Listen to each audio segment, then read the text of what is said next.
Smell the sea and feel the sky.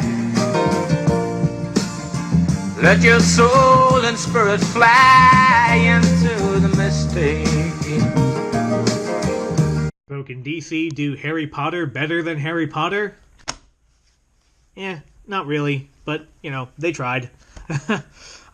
So I've mentioned this in several videos. I've mentioned this in live streams, but I'll say it again. Zatanna is probably my favorite DC character. Not just superheroine, but probably my favorite DC character. She has interesting powers, she has an interesting look, she has an interesting backstory, and the fact that she's, kind of an obscure character that still, hovers on the brink of being, kind of a cult character. So, Mystik U. So, I've never heard of this writer before, Alyssa Whitney. And it says, you see, this is book 1. So, I don't know how many books they're doing, but this is definitely only part 1 of a story. It's not the end of it. So you see Zatanna, and she's the most prominent character because she's, of all the Mystik characters in the DC canon, she's probably the most well-known, other than maybe John Constantine, which just kind of shows, how obscure the DC Mystik canon is. You may not know who the other characters on the cover are. So, this is Enchantress. This is Sebastian Faust, Felix Faust's son. This is Sargon the Sorcerer's kid. I don't know who this person is. I mean, in the book they say her name is Pia Morales, but I've never heard of her before. So I don't know if she's specific to this book. I don't know if she's some really obscure character or what. Her powers aren't really distinctive enough to stand out. So basically this is recasting the DC Mystik side into kind of a college setting, which is kind of weird. And when I first saw the solicitations for this, I figured that it was just going to be some kind of young adult, more female-centric take on obscure part of the DC universe, and that's what it ended up being. But I do think that the writer is familiar with the DC universe. She just wanted to do something different with it. So I don't know how this book came about, and I don't know the author. I do know that in Hollywood, there's a thing that happens where if there's a script that they that is kind of interesting, maybe enough to make a movie on, but they don't think it's maybe interesting enough in and of its own right, what they'll do is they will repurpose that script into being a sequel for an existing property. And this happens a lot. It's part of the reason why you have so many unnecessary sequels and reboots and stuff like that. It's probably because most of them started off as an original idea, and then they got melded into an existing franchise. And I kind of think that's what happened here. I think that Alyssa Whitney maybe knew somebody at DC, and that when she was younger, she probably read some DC comics, specifically Neil Gaiman's books of magic, and so she must have known a DC writer or editor, and she's like, oh, I've always wanted to write Zatanna or somebody like that, and the person at DC asked her, oh, what kind of story would you do? And the writer, who, I assume she's done other stuff, she sort of panics, and she says, well, and then she thinks of an original idea that she hadn't really done anything with, hadn't got it published, and she says, what if all of the younger DC Mystics went to this university and they went to school, and it was like Harry Potter but a little bit older? And the writer was like, oh, okay, whatever. So I can't really I think that's what happened. I have no evidence whatsoever that is what happened. That may be completely, in fact, that's almost certainly wrong in some significant way. Probably completely wrong, but that's just my theory. So I can't really blame this for being what it is. This isn't canon. It's not like this is going to change the character. It's not going to change the history of the DC Mystik universe. It's just, it is what it is. So I can't really blame it for being what it is. So when it opens, though, I was actually surprised because it opens and it's not what I think it's going to be. It's there's some real tension here. There's some kind of battle that's been going on. You see, this is Columbia University, and we see it's something called 6 months post-malevolence, whatever that means. And we see that Columbia is completely wrecked. She's calling out for John, presumably John Constantine. And you see that Zatanna looks older. She looks like she's normally depicted as being, in her mid-20s or so. She's in costume, and she's running up to the steps of this hall here, and she sees this guy on the ground. She thinks it's Constantine, and it's not. It's Dr. Occult. Funny thing about Dr. Occult, he's one of those characters that they don't use very much, and when they do use him, he doesn't make much of an impression. He's actually one of the oldest characters in the DC canon, and maybe the oldest, period. He debuted in, 1936. Before Superman, before Batman, before all the characters that you know about. Dr. Occult was there. I don't know if this whole thing where he changes into his wife, Rose, I don't know if that was true back then. I'm not sure when that happened. But basically, Dr. Occult, who I never knew was named Richard, his wife, Rose, who I didn't know was named Dr. Psychic either. So I actually did learn a fair amount reading this, which, I don't doubt that Alice Whitney is a fan of these characters. I just don't think that this originally started life as a DC book. But anyway, so Zatanna is obviously hurt. Dr. Occult dies. His wife takes over permanently, and she does this spell that basically resets the timeline. And so they go back 7 years to when Zatanna is a teenager.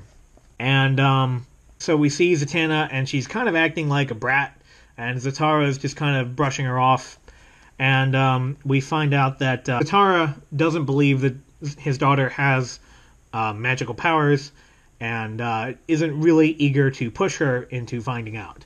And so actually, Alice Whitney gets something right that a lot of modern-day writers get wrong. Even Zatanna superfan Paul Dini has gotten this wrong in books that he's done, which is that Zatanna did not know she was Homo Magi, or a magician, or a magic user, until her late teen years. In the post-Crisis on Infinite Earths Secret Origin for her, I think she was probably 18 or 19 when she came home to find their house completely wrecked. Her father was gone but had left his journal behind, and so that was when she started picking up on the backwards-speaking magic, which led to the first ever intertitle crossover story in any comic. Back in the early 60s, they had Zatanna's Search, which was Zatanna was looking for her father in, oh gosh, what was it? It was Hawkman. They retroactively said a Batman issue, Elongated Man, Atom, maybe Green Lantern, and then Justice League. That story, Zatanna's Search, was the first ever crossover. So this is what I'm talking about her having an interesting backstory. Also, Zatara debuted with Superman in Action Comics #1. Just more history there. So anyway, like I said, Zatanna's acting like a brat, and she tells her father, speaking backwards, to go to hell, literally, and you can just go to hell. And then she notices, because Zatara mentions that she's made a habit of speaking backwards, which there are some people that think that her speaking backwards is like another language or something. It's not. It's just a learned skill. You can learn it in real life. Concrete. A knock. Cement. Cement. Post. Stop. Wire. Aroo. So yeah, she says go to hell backwards, and then she notices that it feels different. It's not just her speaking, and that's because her powers are finally manifesting. And so a literal portal to hell opens up, and Zatara jumps in, closes the portal, and fights back the demons. So this opening was really good, right? We get the opening and post-battle where the magic universe just completely got wrecked. We get this, whatever that is. We get this brief but effective origin for Zatanna. Dr. Occult shows her where, tells her that, don't worry, we're going to get a handle on this. And then the story that I thought it was going to be starts to happen, where just all the Mystik Universe characters are at this college, and they're learning about their powers. And that's it. That's what the rest of this issue is. So they don't really give a whole lot of information about this place, Mystik University. The only thing that I can think is you see Cain and Abel here, and their pet dragon, whose name I forget. which suggests that this is maybe on the border of the dreaming, but it's hard to know for sure. It's also weird that she has to reach it by portal, but here we see people just driving to it. Like it's a normal college. So yeah, then we meet our supporting cast.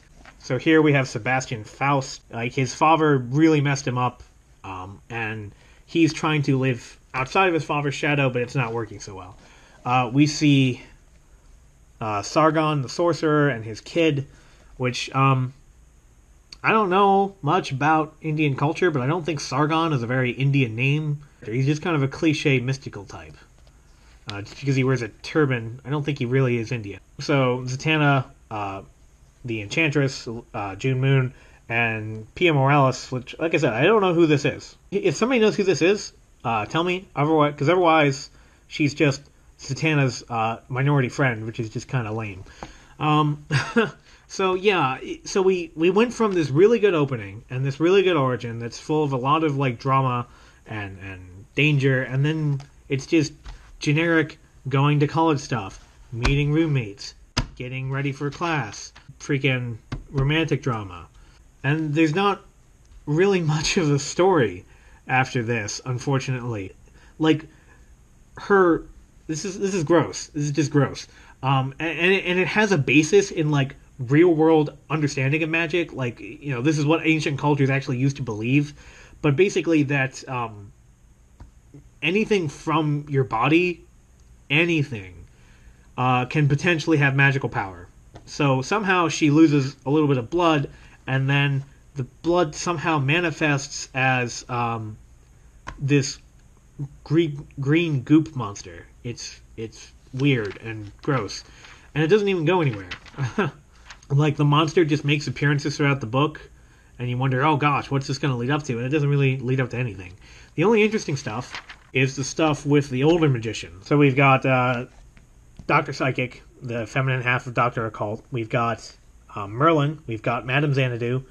I can't remember who the blonde chick is, and they don't say it. It would be nice if they actually said it. And then the black guy is Baron Winter, who's not normally black, but nobody cares about Baron Winter, so I don't mind that. The only thing I thought is that I didn't think Baron Winter could leave his house. I thought he was bound to his mansion, but here you see him in the House of Secrets. So, I don't really get that. And then you see Mr. E. This is why I said that Whitney must have taken a lot of inspiration from the books of magic, because Mr. E, that's really like the high watermark for the character. He's really never done anything significant before or since then. And in books of magic, he was a religious nutjob psychopath who wanted to basically murder everyone that didn't agree with him. But he is still fundamentally opposes to the force of chaos and evil. He's just very, very, very extreme about it. But here he's just mentoring children, even though he's a known psychopath. Go figure. So some more stuff who cares?